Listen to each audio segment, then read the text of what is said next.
উন্নয়ন অনতিবিলম্বে বন্ধ করতে হবে। রাজনৈতিক দলগুলো বাংলাদেশকে যেই নরকের জায়গায় নিয়ে গেছে, এর জন্য প্রত্যেকটি রাজনৈতিক দল দায়ী। যারা ক্ষমতায় ছিলেন কেউ দায় এড়াতে পারবেন না। হঠাৎ করে ধোয়া তুলসী পাতা হয়ে গেছে। ট্রাফিকের কোনো পুলিশ কিংবা থানা পুলিশ এখন থেকে 1 পয়সাও ঘুষ নেওয়ার সাহস দেখাবে না। একাধিকবার রাষ্ট্র পরিচালনা করেছেন।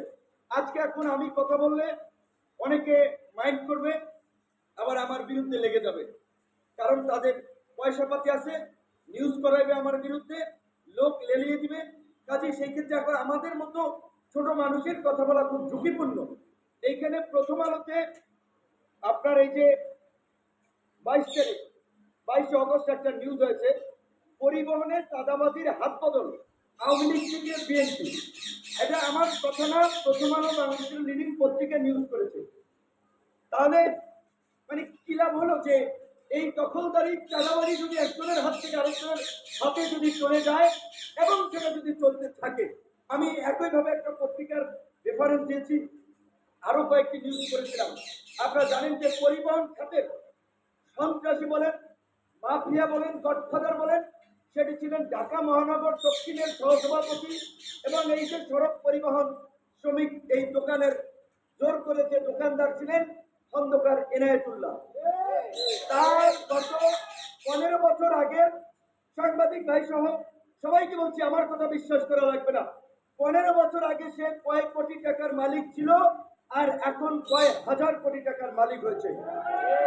এখন এনায়েতুল্লাহ দেশ থেকে ভেগেছে, কিন্তু তার যে পরিবহন সহ হাজার হাজার কোটি টাকার প্রপার্টি আছে। ইতিমধ্যেই দেখতেছি পত্রপত্রিকায় নিউজ হচ্ছে, অনেকে নাম পরিবর্তন করে সেগুলো ভাগ বাটোয়ারা করে চালাচ্ছে। এবং এই ইনায়েতুল্লাহ সহ এই যে শ্রমিকদের রক্ত চোষা মাফিয়া গ্যাং, তারা এই যে ইউনিক হাইটস ফ্লাশ টাওয়ারে যে আপনার এই যে সড়ক পরিবহনের অফিস থেকে শুরু করে গুলিস্তান, মহাখালী, যাত্রাবাড়ি, হায়দ্রাবাদ, গাবতলী সমস্ত অফিসগুলো কিন্তু আরেকটা দখলদার দখলে নিয়ে গেছে। রাতারাতি কমিটি হয়ে গেছে। কিভাবে কমিটি হলো? কে তাদেরকে অথরাইজেশন করেছে? এই সমস্ত দখলদারদের বিরুদ্ধে মালিক শ্রমিকদেরকে ঐক্যবদ্ধভাবে লড়তে হবে। একটা পয়সা আপনারা আজকে থেকে চাঁদা দিবেন না, এক পয়সাও না।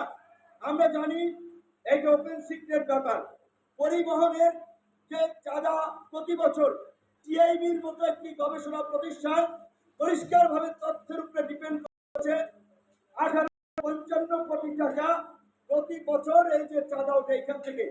এই চাঁদার ভাগ পায় কারা? Traffic police, BRTA, highway police, রাজনৈতিক দলের নেতৃবৃন্দ। কিন্তু বন্ধুগণ, এখন পুলিশকে আমরা সংস্কারের দাবি তুলছি। দুর্নীতিবাজ, দলবাজ, অসৎ অফিসারদের ইতিমধ্যেই চাকরিচ্যুত করা হচ্ছে, বাকিদেরও চাকরিচ্যুত করা হবে। কাজী পুলিশ এখন একটি পেশাদার জনবান্ধব বাহিনীতে পরিণত হবে। তার জন্যই আমরা রক্ত দিয়েছি, জীবন দিয়েছি। কোন পুলিশ ঘুষ খাবে না, অন্যায়ভাবে